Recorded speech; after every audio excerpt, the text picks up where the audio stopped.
오늘 대림절 첫 주일에 함께 보실 하나님 말씀은 시편 122편 1절에서 마지막 9절까지의 말씀입니다. 구역성경 897페이지 전후로 있습니다. 시편 122편 1절에서 9절까지의 말씀을 저와 여러분이 한 목소리로 합독하시겠습니다. 사람이 내게 말하기를 여호와의 집에 올라가자 할 때에 내가 기뻐하였도다. 예루살렘아 우리 발이 내 성문 안에 섰도다. 예루살렘아 너는 잘 짜여진 성읍과 같이 건설되었도다. 지파들 곧 여호와의 지파들이 여호와의 이름에 감사하려고 이스라엘의 전례대로 그리로 올라가는도다. 거기에 심판의 보좌를 두셨으니 곧 다윗의 집의 보좌로다. 예루살렘을 위하여 평안을 구하라. 예루살렘을 사랑하는 자는 형통하리로다. 내 성 안에는 평안이 있고 내 궁중에는 형통함이 있을지어다. 내가 내 형제와 친구를 위하여 이제 말하리니 내 가운데에 평안이 있을지어다. 여호와 우리 하나님의 집을 위하여 내가 너를 위하여 복을 구하리로다. 아멘. 대림절 첫 주일인데요, 성도의 기쁨이란 제목으로 오늘 말씀을 중심으로 말씀 나누도록 하겠습니다. 여러분, 오늘 교회로 오시는 발걸음이 어떠셨습니까? 기쁨과 감사로 가벼우셨습니까? 아니면 슬픔과 피곤으로 무거우셨습니까? 양심에 손을 얹고 어떠셨습니까? 즐거우셨습니까? 찬양대는 다 즐거우셨나 봐요. 정말일까? 저는 어땠을 것 같습니까? 즐거웠을 것 같습니까? 죄송합니다. 새벽에 다른 날보다 또 이렇게 일찍 일어나서 교회 나오고, 또 주일에는 부담이 더 커요. 설교자가 나올 때 감사하고 기쁜 일이지만 또 이렇게 마음의 부담과 무거움도 큽니다. 저는 기독교 가정에서 태어나서 자라면서 주일이면 언제나 교회 가는 게 당연했습니다. 부모님으로부터 무슨 일이 있어도 주일은 지키도록 양육을 받았어요.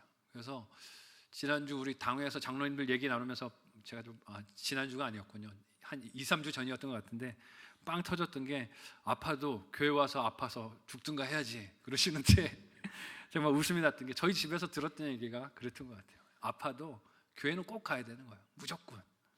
요즘 독감이 유행이잖아요. 그래서 독감 때문에 교회 출석 못하는 성도들도 꽤 계신데, 하여튼 아빠도 무슨 일이 있어도 교회는 빠지지 않고 나오도록 가정에서 양육을 받았습니다. 그래서 교회 학교에서 다른 상은 몰라도 항상 개근상은 받았어요. 해마다 개근상을 받았었고요. 이게 한 해 한 해 모이다 보니까 초등학교 6년, 중고등학교 6년, 총 12년을 제가 개근을 한 사람입니다. 박수 칠 일은 아니고요. 12년을 개근을 해서 주일 저녁 오후 예배 때 어른들이 예배 드리는 자리에, 야, 이거 우리 교회 역사다. 그래서 앞에 나오라 그래서 담임 목사님께 성경을 상으로 이렇게 받기도 했어요. 그렇게 빠짐없이 출석하는 예배에서 제가 기쁨을 경험할 때도 있었지만요, 제 마음속에는 이런 마음도 있었어요. 왜 남들은 다 휴가 가는데, 여행도 가는데, 해외도 가는데 우리는 못 가나?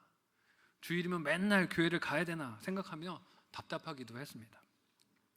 그래서 저희 주일 예배 참석은 의지를 통한 결심이나 선택이기보다 사실은 반사적인 반응이 될 때가 많았어요. 무조건 가는 것이죠. 주일이 되면 자동 반사적으로 몸이 반응을 하는 것입니다. 근데 그러다가 교회 갈 수 없는 환경과 상황을 만날 때가 있었어요. 그게 처음은 군에 입대해서 아직 정식으로 훈련 중대 배치받지 않았던 입소대에서 그런 사건이 찾아왔습니다. 교회를 가고 싶은데, 교회 가니까 너무 교회가 가고 싶은 거예요. 평소에는 가기가 싫었는데 이제는 가기 힘든 상황이 오니까 교회가 너무 가고 싶었는데, 입소대에 딱 들어갔더니 예배드릴 자유를 주지 않는 겁니다. 입소대 처음 대기하는 주에는 넌 종교 행사 없어, 다 그냥 영내에서 대기해라고 하는데, 교회 출석과 예배가 그렇게 나를 올가매는 구속처럼 느껴지더니 막상 주일이 되어도 교회를 갈 자유를 얻지 못하니까 그렇게 교회가 가고 싶고 예배가 드리고 싶을 수가 없습니다. 청개구리도 이런 청개구리가 없지요. 그래서 주일 예배를 드리지 못하니 입대할 때 선물로 받았던 작은 성경책을 펼쳐들고 그 주일에 그 성경책을 펼쳐서 읽는데 눈물이 납니다. 성경을 읽는데 눈물이 줄줄 나는 거예요. 글씨가 잘 보이지 않았어요, 눈물 때문에. 그렇게 한 주를 보내고 마침내 훈련 중대에 이제 배치가 되어서 처음으로 부대에 있는 훈련소에 있는 교회에 출석할 수 있게 되었습니다. 교회 갈 자유가 주어지게 된 것이죠. 얼마나 기쁘고 감격이 되었는지 모릅니다. 예배당에 들어서는 순간부터 눈물이 흐르기 시작하는 거예요. 한 주를 못 갔더니 예배당에 와서 이렇게 예배를 드릴 수 있는 게 은혜구나 하는 마음에 눈물이 흐릅니다. 예배 시간에 첫 찬송가로 찬송가 23장이 흘러나오는데, 찬송가 23장이 뭔지 아십니까? 만입이 내게 있으면이라는 찬양이에요. 이 만입이 내게 있으면이라는 찬양이 울려 퍼지는데 얼마나 그 선율과 가사에 은혜를 많이 받았는지 모릅니다. 그 찬송가가 사실 제 입대 전에는 그렇게 저에게 특별하거나 감동적이었던 경험과 기억이 별로 없어요. 근데 은혜를 사모하는 마음이 너무 간절하고 크니까 훈련소 예배당에 딱 들어갔는데 이렇게 찬양이 나오는 거예요. 만입이 내게 있으면 그 입 다 가지고 내 구주 주신 은총을 늘 찬송하겠네. 거기서 그냥 마음이 무너지고 눈물이 쏟아집니다. 만입이 있으면 내게 주신 그 입을 다 가지고 내 주께서 주신 은총을 찬송하겠습니다 하는 그 가사가 그렇게 감동이 되고 그렇게 제 마음을 울릴 수가 없었어요. 오늘날 교회에 나오는 것이 우리는 너무 쉽지요. 내 선택을 따라 얼마든지 교회를 고르고 바꿀 수도 있습니다. 마음에 들지 않는 것이 하나만 생겨도 교회 여기밖에 없냐? 옆에만 가도 천지에 널린 게 교회다 하고 바꿀 수 있는 것이 오늘날 교회가 되어버렸어요. 그런 상황에서 시인의 하나님의 집에 대한 사모함과 간절함은 우리에게 그다지 공감되지 않을 수도 있습니다. 하지만 우리가 얼마 전에 겪었던 코로나 혹은 건강과 상황의 제약으로 인해 예배를 드리지 못해 힘들었던 상황들을 한번 생각해 보십시오. 그런 일들을 겪은 이후에 다시금 회복된 이 예배를 드리는 우리의 마음이 어떻습니까? 처음 코로나를 지나고 나서 모여서 예배를 드릴 수 있게 됐을 때 우리가 감격하여 눈물 흘리지 않았습니까? 그런데 시간이 좀 흘러버리고 나서 우리는 그 감격을 잃어버릴 때가 많습니다. 오늘 본문의 시편 122편의 표제어는 이 시편이 기록될 상황을 이렇게 고백하고 있습니다. 우리 같이 오늘 시편의 표제어를 한 목소리로 읽어보도록 하겠습니다. 같이 읽습니다. 시작. 다윗의 시, 곧 성전에 올라가는 노래. 아멘. 성전에 올라가는 중에 오늘 시편을 쓰고 있다라고 오늘 본문이 말하고 있어요. 다윗이 어떤 상황이었을 때 성전으로 올라가던 마음이 이 시에 담겨 있을까요? 사울이 죽이려 했던 위협을 피해서 도망하여 살다가 고국으로 돌아왔을 때가 될 수도 있을 것이고, 아니라면 아들인 압살롬에게 반역을 당해서 예루살렘을 떠났다가 돌아왔을 때가 될 수도 있을 것입니다. 그 시점이 언제였든지 간에 다시 돌아오는 길에서 보게 된 성전은 다윗의 마음을 뭉클하게 하지 않았을까요? 내가 다시 이곳에 돌아와서 예배할 수 없을 줄 알았는데, 내가 쫓겨나는 것이 내 삶의 끝인 줄 알았는데, 내가 다시 돌아와서 하나님을 예배할 수 있는 이 자리, 이 성전, 얼마나 감동이 되었을까요? 그동안의 시간이 하나님을 예배할 수 없는 고난과 쫓김을 당하는 괴로움의 여정이었기에 다시 와서 하나님을 예배하는 그 마음은 감격이 넘쳤을 것입니다. 오늘은 2025년도 대림절이 시작되는 첫 주일입니다. 다시 오실 왕 되신 예수님을 기억하며 기다리는 이 기간에 성도가 이 기다림 속에서 기뻐할 수 있는 이유를 오늘 본문을 통해 두 가지로 살피고 우리의 신앙 여정에 대림절 기간에 적용하기를 원합니다.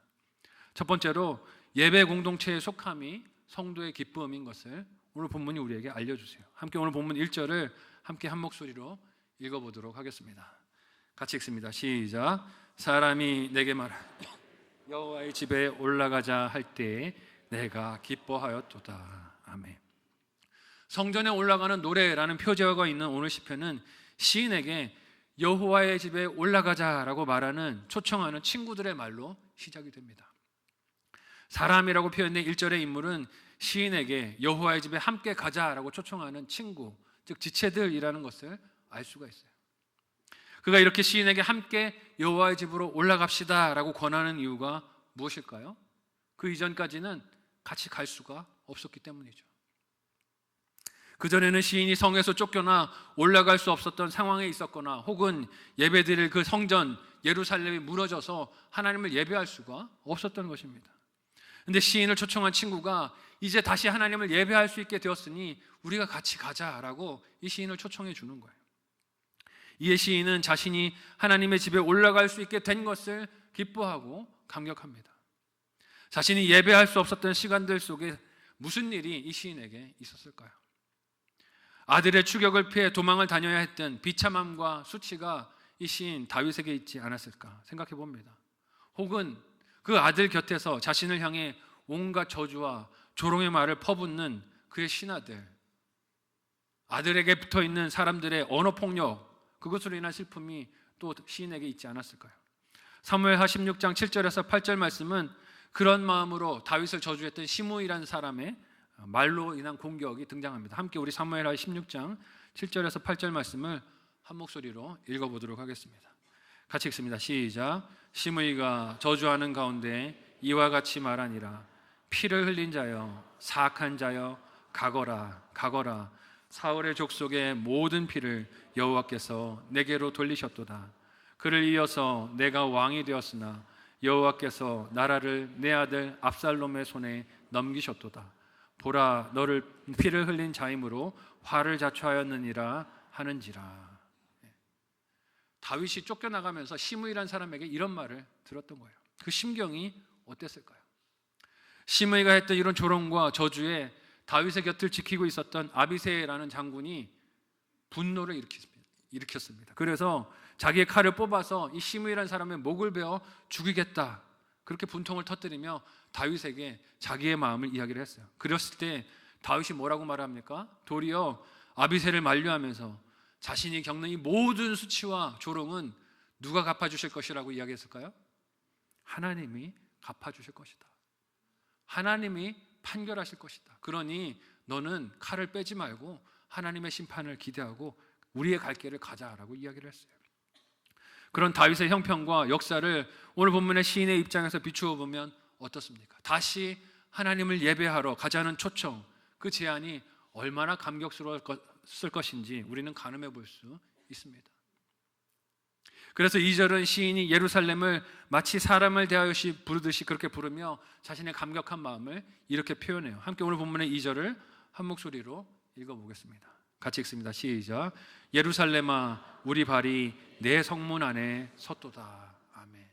다시 돌아와서 하나님을 예배할 수 있게 된 예루살렘을 마치 사람을 부르듯이 부르면서 시인은 자신과 그를 초청한 친구들의 발이 그 예루살렘 성전 안에 있음을 경탄하고 기뻐해요. 오늘 우리의 예배가 이런 시인의 경탄과 기뻐함을 경험하는 자리와 시간이 되시기를 예수님의 이름으로 간절히 소원하고 축복합니다. 하나님이 불러주셔서 우리가 이 자리에 와서 곁에 있는 지체들과 함께 예배를 드릴 수 있게 되었어요. 다시 돌아와 서게 된 예루살렘을 마치 사람을 부르듯이 부르며 이렇게 경탄하고 기뻐하는 이 마음이 우리 안에도 회복되어야 하지 않겠습니까? 이렇게 우리가 함께 하나님을 예배하는 자리에 있는 것, 그리고 그 예배하는 공동체를 이루어 하나님 앞에 있는 것이 얼마나 큰 영광이고 기쁨입니까? 우리 옆에 있는 사람에게 이렇게 인사해 보겠습니다. 감사합니다. 우리가 왜 옆 사람에게 지금 감사합니다라고 이야기를 했습니까? 그 자리에 계셔 주셔서 감사한 거예요. 우리가 함께 예배드릴 수 있는 공동체를 이루고 있음에 감사한 것입니다. 내가 낙심하여 넘어져 있을 때, 예배의 자리로 나올 수 없는 상황과 문제로 외로웠을 때 나를 찾아 권면하며 하나님의 집으로 올라갑시다 라고 말해줄 수 있는 지체가 있는 것, 그런 공동체에 속하는 것이 구원받은 하나님 백성이 누리는 큰 기쁨이자 위로인 줄 믿습니다. 이런 은혜를 모르면 어떻습니까? 나에게 예배를 권하고 이 초청을 하는 지체가 싫고 부담스럽게 느껴질 수 있습니다. 그래서 어떻게 하십니까? 전화번호를 차단하거나 메시지를 알림을 꺼버리거나 혹은 나를 귀찮게 할 사람들이 아예 없는 아주 큰 교회로 소속을 옮겨서 편안한 신앙생활을 찾으며 방황을 하기도 합니다. 그러나 이는 신앙생활을 개인주의적으로 바라보는 착각이고 오해예요. 왜냐하면 내가 늘 건강하고 영적으로 충만하고 스스로를 제어할 수 있지 않기 때문입니다. 오늘 본문의 시인처럼 공고한 형편에 놓이는 때가 있습니다. 낙심이 밀려들며 건강을 잃어버리는 때, 아무것도 할 수 없는 때 함께 예배하는 공동체가 없다면 어떻게 되겠습니까? 세상의 시류에 흘러 떠내려가는 것이에요. 그래서 시인은 함께 예배하는 지체들이 예루살렘에 들어와 그 성을 바라보는 감동이 이와 같은 마음이라고 고백해요. 함께 오늘 본문의 3절에서 4절을 한 목소리로 읽어보도록 하겠습니다. 같이 읽습니다. 시작. 예루살렘아 너는 잘 짜여진 성읍과 같이 건설되었도다. 지파들 곧 여호와의 지파들이 여호와의 이름에 감사하려고 이스라엘의 전례대로 그리로 올라가는도다. 아멘. 3절에서 시인이 예루살렘을 잘 짜여진 성읍이라고 하는 말을 하는데, 이는 예루살렘의 건축학적인 구조가 서로 빈틈이 없이 잘 배치되고 연결되어 있다는 뜻을 가지고 있습니다. 근데 이것이 시인이 예루살렘에 들어가면서 바라보는 도시의 구조적인 아름다움을 말하는 것 같지만 그 실상은 무엇이겠어요? 성도가 이런 예배 공동체를 이루고 있음이 감사하고 감격이 된다는 것이에요. 예루살렘이 하나님의 집이자 교회를 상징하는 것을 생각할 때 성도들이 지체를 이룬 예배 공동체가 이렇게 아름답다는 것입니다. 하나님을 예배하는 공동체로 서로 각자가 자기의 역할을 충실하게 빈틈없이 또한 성실하게 감당하는 모습이 이런 아름다움을 만들어낸다는 것이에요. 이런 예배하는 공동체에 내가 속하여 있는 것을 여러분은 감사하고 계십니까? 4절에서 시인은 이런 지체들과 함께 하나님을 예배하는 광경을 감사하며 찬양의 목소리를 높여요. 그리고 하나님께서 그 예배의 자리에 이것을 두셨다라고 고백합니다. 함께 오늘 본문의 5절을 한 목소리로 읽어보도록 하겠습니다. 같이 읽습니다. 시작.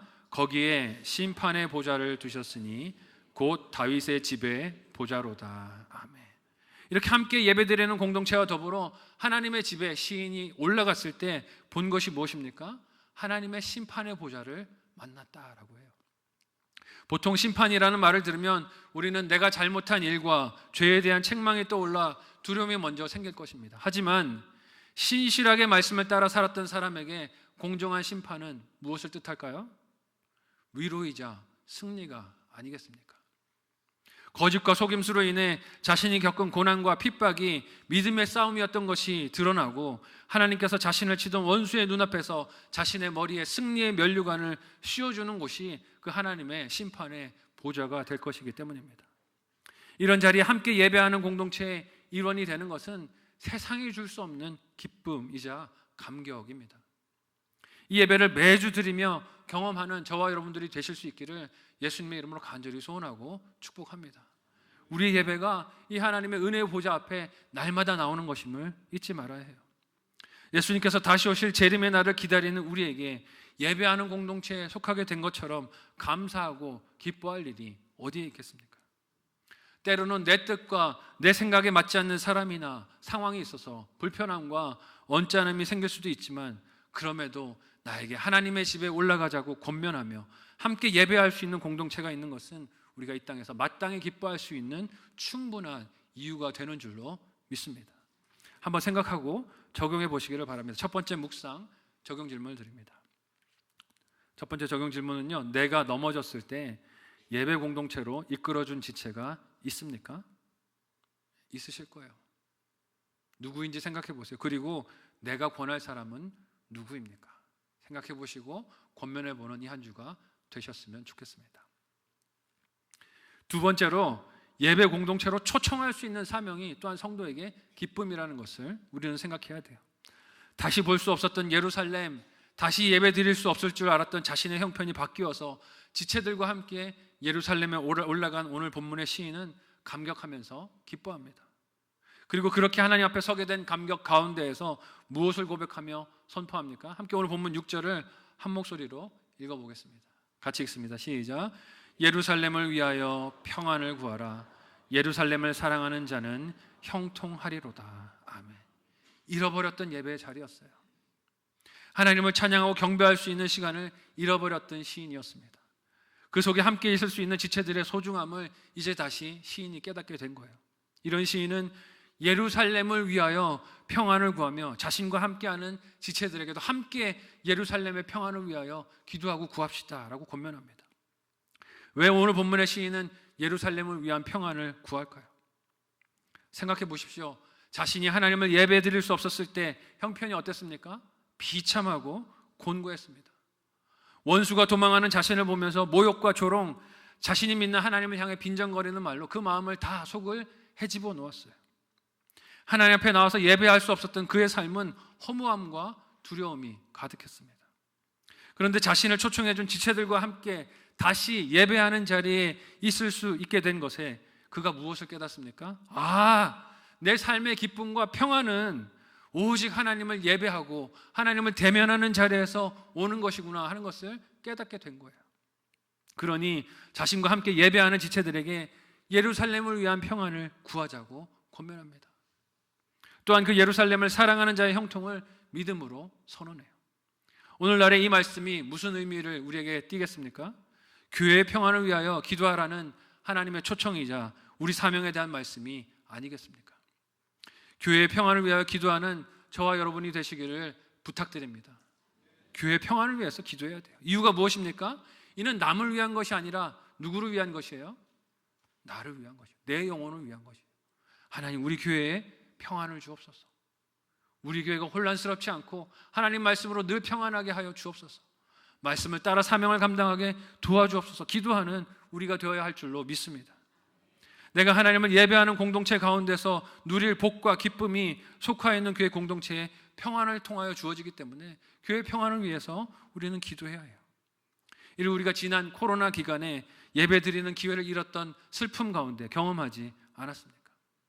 사람들은 허락된 예배의 기회와 자리가 자신들을 힘들고 지치게 한다고 생각할 때가 많습니다. 하지만 지난 코로나 기간에 예배로 함께 모이지 못하고 집에서 소위 온라인 예배라는 것을 드리면서 우리는 오히려 삶이 더욱 곤고해지고 영적 침체로 무너지는 것을 보았습니다. 몸의 피곤과 육체적 피로를 처리하는 것이 기쁨의 근본적인 문제가 아니라는 것을 우리로 알게 해준 것이에요. 저도 코로나로 인해 주일에 딱 한 번 설교를 할 수 없었던 지난 기억이 있었는데 육체적으로는 편했습니다. 교회 나오지 않고 매주 3부, 4부 설교를 했는데 집에서 기침 쿵쿵 하면서 누워있으니 얼마나 몸은 편하겠습니까? 근데 마음은 어땠을 것 같아요? 마음은 너무 불편했습니다. 마음은 너무 불편하고 걱정이 되었고 죄송함으로 제 마음이 충만했던 기억이 나요. 제가 함께 하나님을 예배하는 공동체의 일원으로서 감당해야 할 역할을 못하게 된 이 일로 인해서 교회의 평안을 깨뜨린 것은 아닌지 자책하는 마음이 들었기 때문입니다. 오늘 본문의 시인은 자신이 지체들의 초청으로 하나님의 집에 올라가서 예배를 드리게 된 것을 감격하면서 그 감격을 다른 이들과도 나눠요. 함께 오늘 본문의 7절에서 9절을 한 목소리로 읽어보도록 하겠습니다. 같이 읽습니다. 시작. 내 성 안에는 평안이 있고 내 궁중에는 형통함이 있을지어다. 내가 내 형제와 친구를 위하여 이제 말하리니 내 가운데 평안이 있을지어다. 여호와 우리 하나님의 집을 위하여 내가 너를 위하여 복을 구하리로다. 아멘. 읽은 이 본문에서 너라고 지칭되는 대상은 예루살렘, 즉 하나님의 집을 뜻합니다. 그 성 안에 평안이 있고 그 궁중에 형통함이 있기를 이 시인이 간구하는 거예요. 이를 8절에서 내 형제와 친구를 위해서 하는 간구, 기도이기도 하다라고 시인이 말을 합니다. 여기서 알 수 있는 시인의 마음이 어떻습니까? 자신이 잃었다가 다시 찾은 예배의 기회, 다시 예배를 드릴 수 있는 장소의 회복, 그 가운데서 만난 하나님과의 만남을 감격스러워하며 지체들과 나누고 있는 거예요.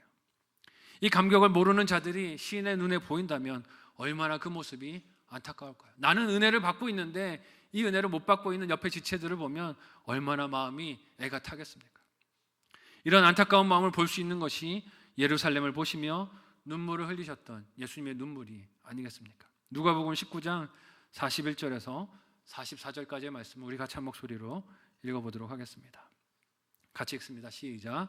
가까이 오사 성을 보시고 우시며 대답하여 이르시되 너도 오늘 평화에 관한 일을 알았더라면 좋을 뻔하였거니와 지금 내 눈에 숨겨졌도다. 날이 이를지라 내 원수들이 토둔을 쌓고 너를 둘러 사면으로 가두고 또 너와 및 그 가운데 있는 내 자식들을 땅에 메어치며 돌 하나도 돌 위에 남기지 아니하리니 이는 내가 보살핌을 받는 날을 알지 못함을 인함이니라 하시니라. 아멘. 예수님이 안타까워하셨어요. 예루살렘에 들어가시면서 십자가를 지시기 위해 그 길을 걸어가시며 진짜 평안을 모르는 하나님의 아들을 믿지도 않는 영접하지도 않는 사람들을 보며 탄식하셨습니다. 왜냐하면 그들은 예루살렘을 사랑하는 자에게 주시는 평안을 몰랐기 때문이에요. 얼마나 안타까운 비극입니까? 하나님이 아들이 바로 그들 곁에 계시는 생생한 구원 역사의 현장 속에서도 그들은 하나님이 주시는 평안을 누리지를 못하는 것이에요. 그렇지만 예수님은 포기하지 않고 자신에게 주어진 사명의 길, 십자가의 길을 걸어가셨습니다. 왜냐하면 그것이 참된 예배 공동체로 택하신 하나님의 백성들을 초청하는 길이자 예루살렘을 사랑하는 길이셨기 때문인 줄로 믿습니다. 그 십자가는 하나님과 사람 사이에 죄로 막힌 담을 허무는 화평의 길이었어요. 교회는 하나님과의 사이에서 예수 그리스도로 말미암는 화평을 누리는 예배 공동체이기에 교회의 평화는 성도가 늘 기도로 구해야 할 기도의 제목입니다. 그렇게 기도하면 교회를 향한 뭐가 생길까요? 한번 따라해 보시겠습니까? 관심. 교회를 위해 기도하면 뭐가 생긴다고요? 관심이 생겨요. 교회를 향한 관심이 생깁니다. 교회에 대한 관심이 생기면 뭐가 궁금해질까요? 한번 따라해 보실까요? 할 수 있는 일.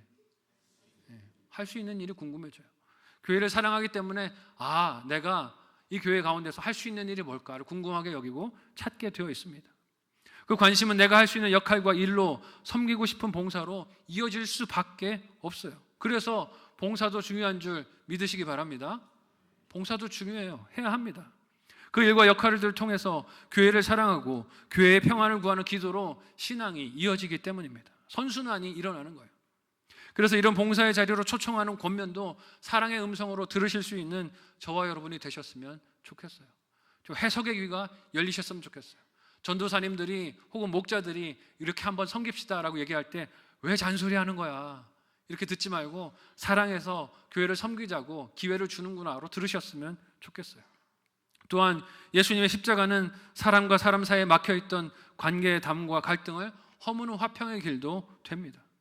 오늘 시편의 시인이 자신의 친구들에 의해 예배 공동체로 초청을 받고 자신도 지체들에게 예루살렘의 평안을 위해 기도하자로 그렇게 초대한 것 같이 성도의 관계가 이런 사랑을 주고받는 관계, 그 속에 있어야 한다는 것이에요.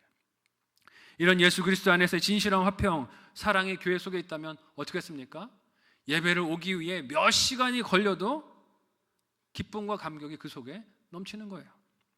그 안에 올려 퍼지는 찬양이 아무리 나에게 낯설고 생소해도 처음 부르는 찬양이라도 그 찬양의 가사 속에 하나님이 주시는 은혜를 누리며 기뻐함이 있는 것입니다. 찬양이 마음에 드네 안 드네 따지고 불평하고 원망하는 게 아니라는 것이죠. 강단에서 들리는 말씀이 그 어떤 것이라도 그 속에서 발견되는 하나님의 뜻으로 기뻐하며 삶을 그 말씀에 맞추어 바꾸는 순종의 열매들이 나타나게 되는 거예요. 이런 성도의 기쁨은 하나님께 드리는 예배와 따로 떼어서 생각할 수 없습니다. 또한 예수 그리스도께 속해 지체들과 함께 하나님을 예배하는 자리에 있는 것이 기쁨의 이유가 되는 것이에요. 또한 그 예배하는 자리로 다른 지체들을 초청하는 일로 사명을 감당하는 것도 성도의 기쁨이기도 합니다. 대림절 기간에 우리는 세상의 쇼핑센터나 백화점들이 불빛을 밝히며 기뻐하는 이유와 다른 기쁨, 다른 기쁨의 이유를 마음에 품고 생각해야 합니다. 하나님을 예배하지 않고 돈과 성공, 명예와 정욕을 예배하면서 사랑하는 세상 속에서 우리의 심령은 마치 하나님의 집에 올라가는 길을 잃어버린 순례자들과 같습니다. 세상에서 정신이 하나도 없어요. 이런 우리가 예배 공동체에 속하게 되었고 그 공동체의 일원으로 다른 이들을 초청할 수 있는 사명을 주신 것이 얼마나 감사하고 기뻐할 일입니까? 예수님께서 다시 오실 약속을 기억하며 기다리는 우리의 대림절 기간이 이 기쁨을 붙들고 나누는 은혜의 시간이 되시기를 예수님의 이름으로 간절히 소원하고 축복합니다. 한번 생각하고 적용해 보시기를 바랍니다. 마지막 묵상 적용 질문을 드립니다. 교회와 교회의 평안을 위해 할 수 있는 기도는 무엇입니까? 교회와 교회의 평안을 위해 할 수 있는 기도는 무엇입니까? 교회를 어떻게 사랑하십니까? 어떻게 사랑하시겠습니까? 생각하고 적용해 보시면 좋겠어요. 두 번째로, 교회를 사랑할 수 있는 기회를 부담스러워하지는 않습니까? 그렇다면 이유가 무엇입니까? 생각해 보세요. 여러분, 교회에 오시는 일, 하나님께 예배하는 일이 기쁘십니까? 아니면 귀찮고 부담스러우며 고단함과 지겨움의 종교 생활이 되고 계십니까? 지난 주간에 투병 중에 계신 우리 정남순 집사님을 찾아뵐 기회가 있었습니다. 추수감사주일에 집사님이 나눠주신 감사 제목이 너무 은혜가 돼서 여러분에게 나눠드렸는데 좀 한번 찾아가면 좋겠다. 얼마나 찾아갈 수 있는 기회가 남아있을지 모르니까 찾아가면 좋겠다. 그래서 우리 담당 전도사님과 목사님과 함께 찾아갔어요. 말씀으로 좀 위로를 드려야겠다 하면서 찾아갔는데 오히려 제가 위로를 받았습니다. 이 집사님의 모습에서 제가 너무 부끄럽고 회개가 되었던 것은 집사님의 예배를 사모하는 마음이 너무 간절하시더라 하는 거예요. 지금 화면에서 보시지만 암이 깊어지셔서 병상에서 일어나지를 못하세요. 자칫하면 이제 골절이 오실 수 있는 상황이라서 이동을 못하십니다. 그래서 집에 창문으로 내다보면 교회가 보이신다 그랬어요. 교회가 뻔히 보이는데 갈 수가 없어서 너무 안타까운 마음이 있으신 거죠. 이제는 거동이 힘드셔서 물리적으로 몸을 일으켜 교회에 오실 수가 없는 형편에 계십니다. 그래서 창문 너머로 보이는 교회가 너무너무 그렇게 오시고 싶으시다는 거예요. 그 말씀을 듣는데 제 마음이 먹먹했습니다. 그래서 온라인으로라도 예배를 빠짐없이 다 들으신다는 거예요. 새벽 예배, 수요 예배, 금요 예배, 주일 예배, 오후 예배, 모든 예배를 사모하는 마음으로 그렇게 드리고 계시다고 얘기하셨어요. 핸드폰으로 이렇게 휴대폰으로 예배를 늘 드리다가 그걸 불편해하는 어머니가 보이셔서 따님이 큰 TV를 하나 장만해 드렸대요. 이 침대 앞에다가 TV를 놓고 편하게 예배를 보실 수 있도록 TV를 장만해 드렸대요. 지출을 많이 하셨지만 후회가 없으시다고 얘기를 하시더라고요. 어머니가 너무 그 예배를 드리며 위로와 힘을 받는 것 같아서 감사하다고 얘기를 하셨어요. 매 예배마다 빠짐없이 예배를 드리며 모든 말씀과 모든 찬양에 다 은혜를 받으신다는 말씀에 제 모습이 너무 부끄럽고 회개가 됐습니다. 제가 집사님의 손을 잡고 이렇게 기도를 하는데요, 오히려 집사님이 저를 위해서 기도해 주시는 것 같았어요. 제 마음에 이런 마음이 들었어요. 집사님의 그 마음이 오늘 말씀 속에 시인이 들었던 예배의 초청으로 들렸어요. 목사님, 예배마다 은혜 받으세요. 예배마다 힘내세요. 예배마다 하나님이 주시는 은혜들을 누리세요. 집사님이 오히려 제 마음을 만져주시는 것 같았습니다. 하나님의 집에 들어가자고 집사님이 제 손을 잡고 이끌어 주신다는 생각이 들었어요. 이 대림절 기간이 그렇게 예배의 자리로 서로를 이끌고 초청하며 성도의 본질적인 기쁨을 누리고 나누는 은혜로 충만하시기를 예수님의 이름으로 간절히 소원하고 축복합니다. 아멘. 오늘 말씀을 기억하며 우리 합심해서 함께 기도하겠습니다. 여러분, 내가 예배 공동체에 속하게 된 것이 그런 하나님의 은혜가 감사하고 기쁘십니까? 또한 내가 다른 지체를 그렇게 예배 공동체로 초청하며 격려할 수 있는 사명을 주신 것도 기뻐하고 감사하십니까? 우리가 어느덧 예배할 수 있는 이 기쁨을 지루하게 느끼고 있는 것은 아닌지 돌아보기 원합니다. 하나님, 이 기쁨이 어느덧 익숙함과 지겨움이 되었으면 주님 불쌍히 여겨 주시옵소서. 이 대림절 기간 다시 예배 공동체를 이루는 기쁨을 회복하는 우리가 되게 하여 주시고 예수 그리스도의 강림을 바라보며 세상과 다른 성도의 기쁨을 회복하도록 도와주옵소서. 서로의 손을 잡고 이끌어 예배의 자리로 나아가자 초청하는 우리가 되게 하여 주시고 그렇게 하나님이 기뻐하시는 예배 공동체를 이루고 지키는 하나님의 백성들 다 되게 도와달라고 합심해서 함께 기도하겠습니다. 하나님, 은혜를 감사합니다. 우리를 사랑하셔서 하나님 자녀 삼아 주시고 예배할 수 있는 귀한 기쁨과 영광을 허락하여 주셨습니다. 하나님, 내가 지치고 넘어졌을 때 내 손을 잡아 이끌어준 지체들을 통하여 우리가 이 예배 자리에 나온 것을 잊지 않게 하여 주시고 나도 사랑하는 지체들의 손을 잡고 이끄는 사명 감당할 수 있도록 도와주시옵소서. 세상과 다른 성도의 기쁨을 우리가 누리게 하여 주시고 나누게 하여 주시고 잃어버린 심령들, 낙심에 넘어져 있는 영혼들을 주님 품으로 인도하는 일에 우리가 기쁨을 누리고 쓰임받는 하나님의 자녀들 다 되도록 도와주시옵소서. 드리는 예배들마다 우리의 심령이 감격과 기쁨이 넘치게 하여 주시고 하나님이 주시는 은혜가 충만한 우리 예배 공동체가 될 수 있도록 성만교회가 되도록 인도하여 주옵소서. 감사하며 예수님의 이름으로 기도하옵나이다. 아멘. 하나님, 감사합니다. 우리를 불러주셔서 하나님의 집에 올라 예배하게 하여 주시고 이렇게 예배 공동체를 이루도록 인도하여 주시니 감사합니다. 당연한 것이 아니라 하나님이 때마다 부어주시는 새로운 은혜인 것을 알게 하여 주시고 감사하고 기뻐하는 우리 모두가 되게 도와주시옵소서. 내가 낙심하여 넘어졌을 때 내 손을 잡아 이끌어준 지체들이 있었습니다. 나도 낙심하고 넘어져 있는 지체들의 손을 잡아 이끌며 하나님 기뻐하시는 예배 공동체를 이루는 우리 성만교회 모든 성도들 되게 도와주시옵소서. 예수님께서 우리를 향하여 찾아오고 계신 대림절을 기억하고 우리가 돌아보는 대림절 기간을 보내는 중에 있습니다. 하나님 함께하여 주셔서 주님 다시 오시는 그날을 믿음으로 기쁨으로 맞이하도록 우리가 늘 깨어 기도하고 말씀 가운데 굳게 서도록 도와주시옵소서. 감사함이 예수님의 이름으로 기도하옵나이다. 아멘.